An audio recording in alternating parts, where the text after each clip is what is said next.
This is not something that I gave to you. This is something that you cultivated. This is something that you allowed yourself to be part of.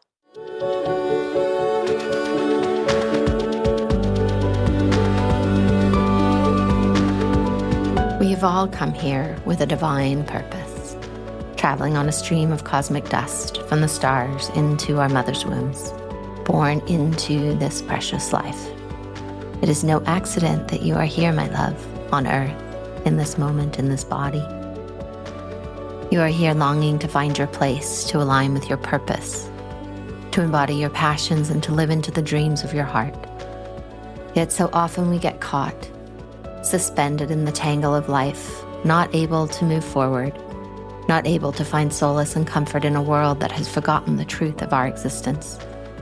As we begin to remember, as we peel back the layers, as we come together to uncover our unique gifts and reconnect with our authentic selves, we are able to see another way of being, a new possibility, a different life waiting to be lived. I have experienced on this complicated and wild journey of life that when we connect with the story of our soul, it will show us the magic of this life that we have been missing. It will open a window into the very heart of who we truly are, of who we came here to be, and gives us answers to our ever-asking why.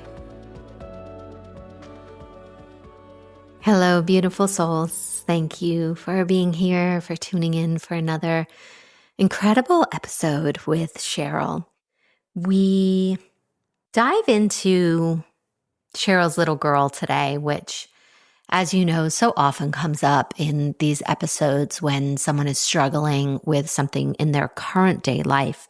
It leads back to something that happened in their childhood. And what we discover is that as a kid, Cheryl lived in the foster system and had quite a traumatic upbringing. And she's finding that in her life today, she's doubting her connection to spirit, to her soul. She has been following a path most of her life and is now feeling that none of this is making sense anymore.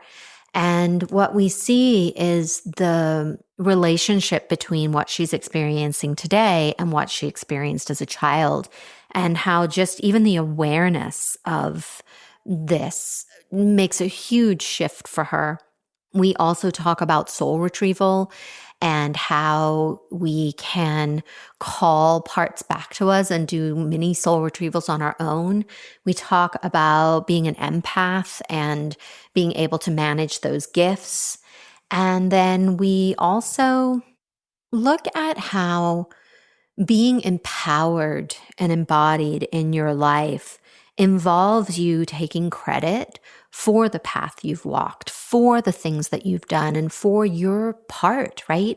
You play a vital part in your life, your choices, your decisions, the things that you're willing to show up for, the things that you say yes to. All of these cultivate and craft the path that you are walking on and create the opportunities that come to you. That ultimately you are the one that is facilitating your healing and is in charge, is empowered in this place to bring goodness to your life through the choices that you make and for the love that you are willing to give to yourself. So think about these things, right, as you listen to this reading, and where are you doubting yourself? Where are you doubting your relationship with your intuition? Where are you doubting your connection to the universe, to nature, to divine support? And how can you strengthen that? How can you bring more love, more acceptance, more willingness to be with yourself and allow all the parts of you to be present for what is happening in this moment? There's links in the show notes to programs that we have created that help you on this journey, right? It is my honor, my privilege, my devotion to really support you as you become awakened, embodied, and empowered in your life as a path to living an authentic life. So links in the show notes, check those out. Thanks for being here. Much love to you. Hi, Cheryl. Welcome to the podcast. How can I help you today? Hi. Thank you so much for having me. I'm looking for guidance about I've had a crisis of faith and belief after going through a really hard time. And I'm looking for guidance in how to reconnect with my soul, source, Mother Earth, my guides, and how I can get back on path and move forward rather than feeling like I'm running in place and not getting anywhere other than sitting in a pity pot. And if you could help me with that, that would be great. Any ideas? Yeah, thank you. So, as you're talking, I feel the sensation in my body is it's like coming through my eyes and then it's pouring down my central channel and kind of filling out my nervous system and going all the way down to my root chakra. And the way the information's coming in, right? It's asking, what are you watching? What are you reading? What are you absorbing, right? So our soul lives in the temple of our body, and it's very, very important that we nourish it, that we feed it, right? As well as our physical body. It's like the soul wants to be nourished as well. And so I'm just curious what you are absorbing at the moment. Oh, I'm under a lot of continuous stress right now. And I'm on new medicines. I was just diagnosed with COPD and we're a little up in the ground about moving because we're homeless. So we have to move from place to place to place. So there's a lot of stress and a lot of stress in the outer family around me. There's been a recent suicide. There's a lot of negativity going on around. Mhm. Yeah. And it's like you're very sensitive. Yes. And so you're absorbing, like I just see it kind of pouring into your body. Yes, I've been called a yuck sucker before. And I know Yeah. it's supposed to be good to be an empath, but I don't like the job and I would like to retire. Yeah. So, what I understand about empathic gifts, right, is that they are very valuable. However, if you're not able to close the boundary and close the door and use it when you want to use it, it can be really hard on you.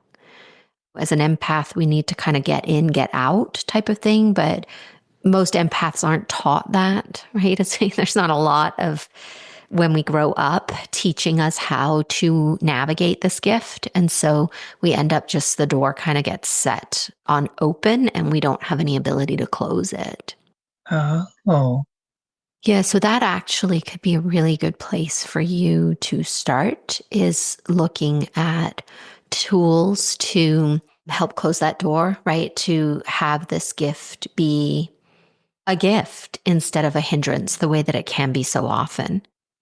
So we can talk about a few resources after, but that will be helpful.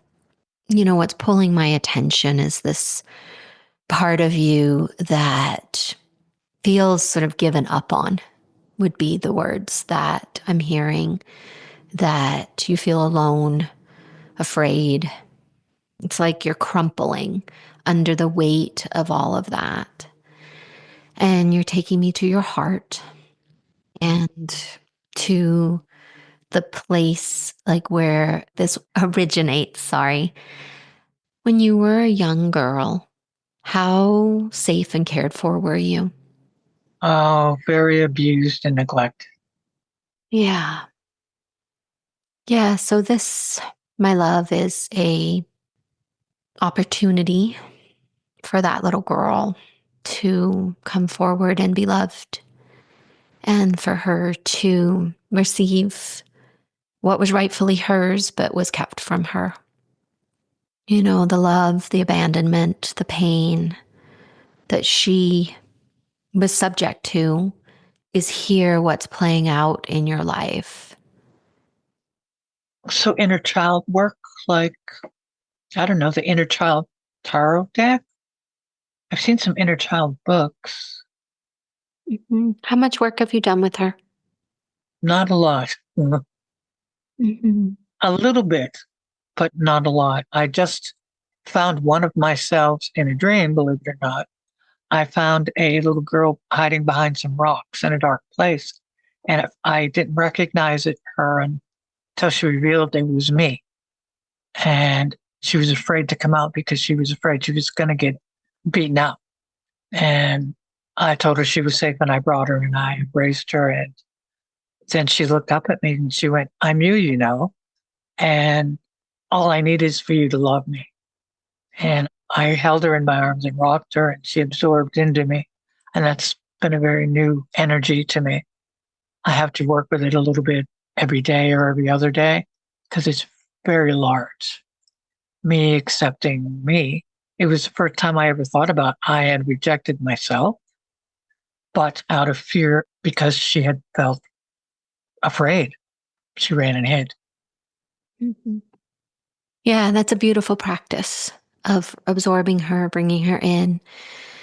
And you can do that with many different parts. What you can do, right, is as you are here in this moment today, when something happens in your life, you can track it to her and sort of bring her in and nurture her and love her and keep her. Like the way I see her is she's on your right side and she wants to be tucked kind of just halfway behind you where she can still see what's going on, but that you're her shield.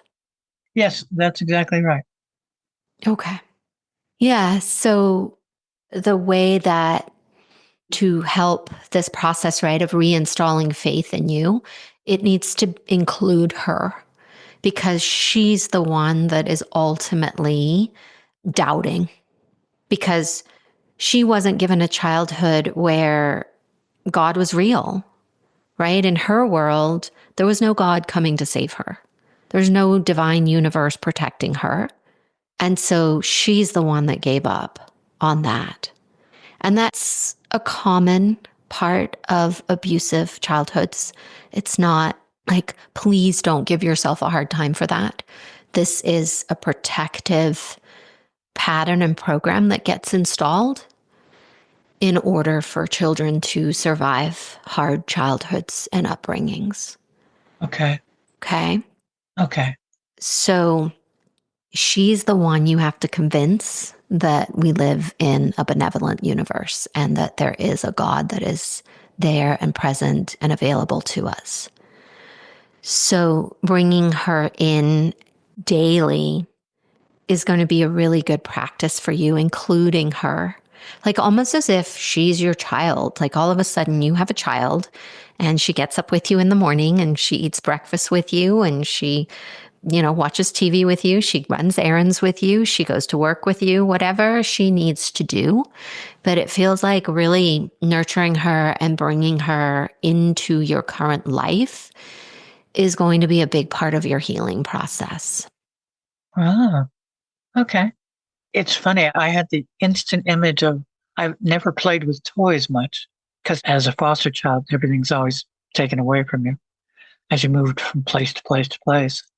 But I remember this one doll called Susie Sad Eyes. And she looked like me. She had auburn hair and big blue eyes. And I saw that doll for sale recently. It's come back. And I almost bought it. I wanted it. And I've never wanted a doll before, ever. So maybe I will buy her a doll. Yeah, that could be a very beautiful gift. It was interesting to your words, right? When earlier in the conversation, you were saying that you've been moving from place to place recently. And then just now you repeated that was her experience as a child, moving place to place. So those two things are linked.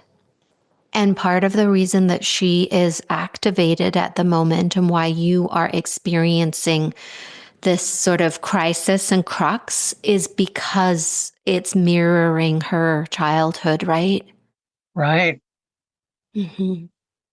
So she's Wow. even more activated right now because this felt very unsafe for her back then, so she's wobbling.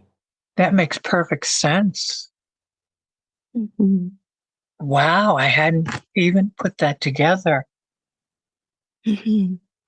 So yeah, it can be really helpful for you to just imagine her and call her in and reassure her that this time it's different because now she has you, grown up you, to protect her and care for her during these transitional times.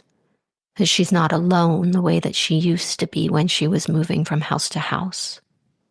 And this could help soothe her. Yeah. Wow. That's amazing. Thank you. Yeah, you're welcome. That's really amazing. Well, how can I support you from here? That's a lot right there.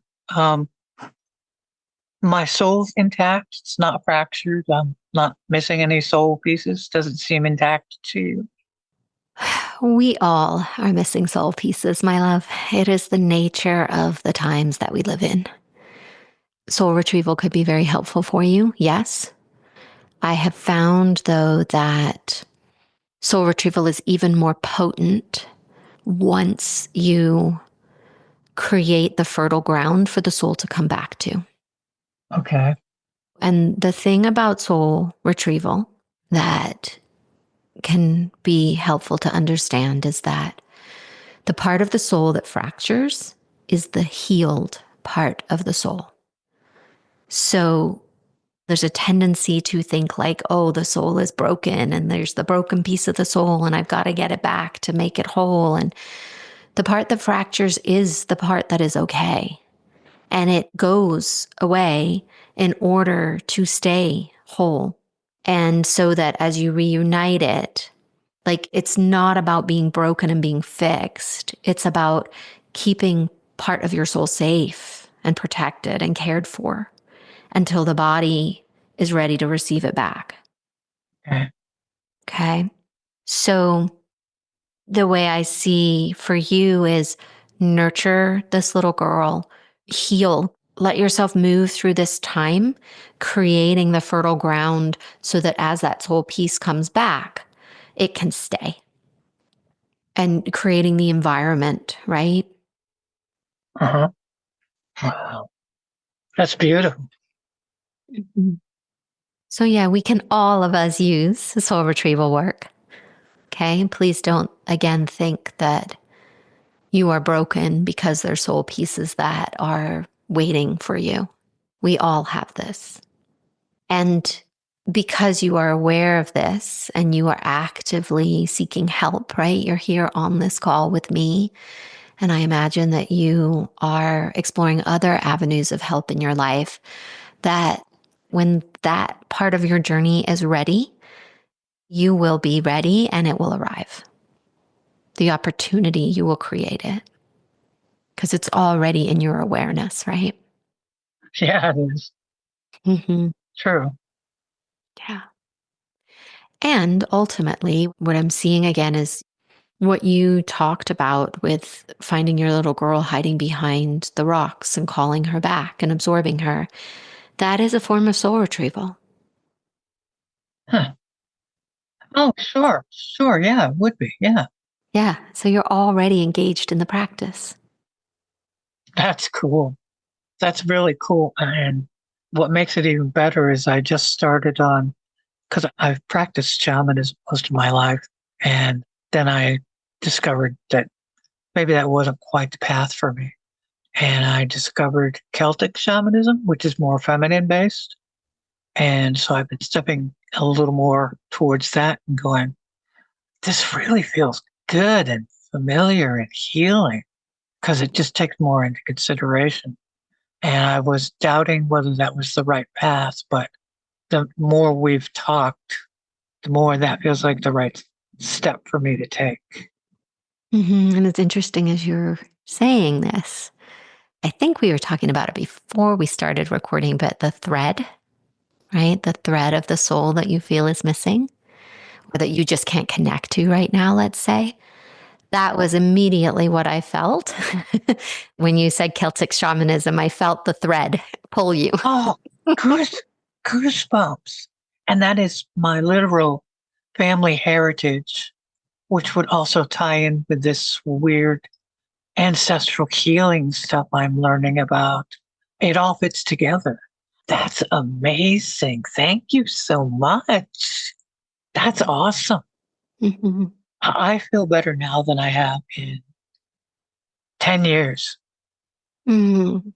It's like 10 years have been lifted off my shoulders. This is great. Thank you so much.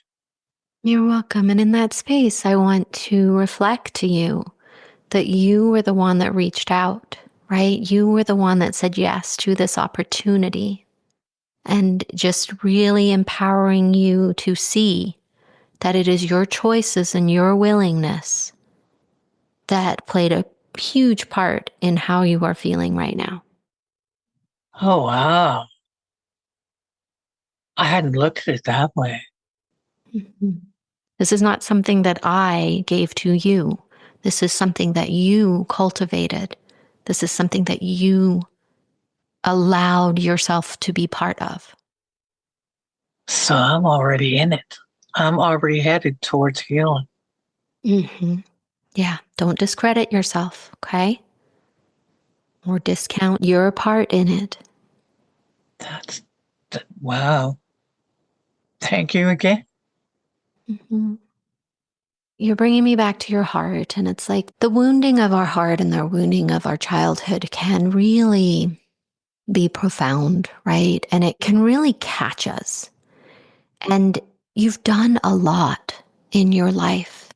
You have walked a chosen path. You have learned and studied and devoted yourself to something bigger than yourself.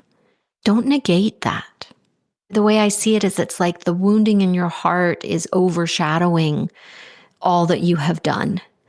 And so it can be really easy to be in one sort of frame of our life, right? Like you're in the frame of the wound, and the wound wants to tell you that your whole life is going wrong. But that's the nature of a wound, it covers everything. So when you can kind of put the wound in its own frame and say, okay, yeah, this happened and this is the wound, but it's only one frame out of millions. And if you can separate them, underneath you can see all the frames that you have healed in, all the frames that you have moved through and studied and grown and expanded. Instead of having the wound say, I am everything, it's actually just one part. But this is the tricky nature of wounds. They want to like take everything down. So separating that out and recognizing that the path you have walked has been an incredible path. You just right now are like in this wound and it's kind of coloring everything. So give it space. Let it just be the wound. Can I ask? This is harsh. One of my sisters is very toxic, and I've tried everything I can to make up with her and heal things between us. A lot of what's gone on is her fault. I mean, she was the initiator. And I feel like it's time to cut off from her, period, cut ties. But I feel guilty doing that because I know she also suffers from the ancestral wound. But it doesn't negate she refuses to take responsibility for anything that happened. And it kills me that I can't make her do that. I can't make you see you were wrong, or even to meet me halfway, or even let me take full responsibility. I'll do that. I can handle that. Just stop being an ass. Excuse me. Is it forgivable for me to cut ties completely with a family member if they are that toxic to you? Well, the word that stands out in all that you said is forgivable. And that would be the place that I would want to explore inside myself if I were you. Yeah, I wrote her a letter. I took responsibility for my part. But not like that. Oh, Whose permission do you need? Whose forgiveness do you need to do something that is true and correct for you? No, mine. No one's. Right. But the way that you worded it is that you need forgiveness from Ah, somebody to do that. oh, jeez. And that's never going to happen. Ever. That is never going to happen. Mhm. And that's okay, right? It's okay if it never happens. Like, that's how it's supposed to be. But I also know that when we let something go, when we are willing to make a hard choice, when we're willing to step into a defining moment, that it allows for many, many possibilities to happen. But when we cling, right, when we cling tightly to something, we limit what is possible. And I've been doing that. I've been clinging to this for 5 years. 5 years I've been trying to fix it. You're right. Yes. Okay. I don't need permission. It's done. Beautiful. See how easy it can be? Yes. Yep. One sage leaf coming up. Here you go, Terry. Bye. Better luck next life. Mhm. Okay. Yeah. All right. Thank you. Yes. I hadn't looked. Yeah. Wow. This has truly been amazing. I'm kind of Oh, glad you can't thank you. see me because I keep leaking. It's good tears though because I through all of this I have not cried through all of it. Even though one of my sisters died, I have not grieved properly, and now I can. Her and I at least talked and were able to work things out, figure out what happened. Now I feel a sense of peace and hope, and that's what I really needed. That's what made me brave enough to try out for this, to come to you and ask for help. Thank you. Thank you. Does this feel like an okay place to land today? Yes. Unless you know my guide's name. Let's see. Let's see what I see. Well, the way that I see it is there's like this little platform above you, and there's these seats, and they remind me of like, it's like subway seats or something. There's like a little row of them, and there's 4 seats there, one for each, like a main guide. We tend to have between 4 and 7 main guides in our lives. And so there's 4 seats there. Right now, only one of them is occupied.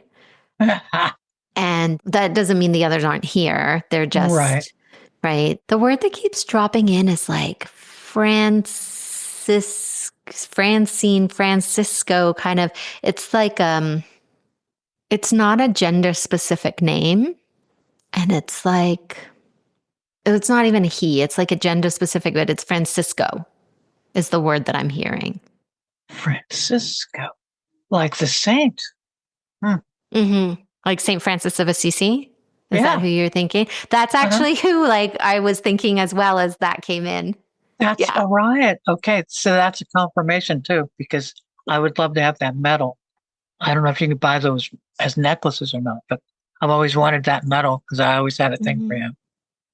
Mm. Yeah. Follow that thread. See, there's that thread again. That's right. This has been so great. The title of this is The Thread. Follow that Mm. thread. Follow the thread. Thank you, Cheryl. Thank you. You've been really great.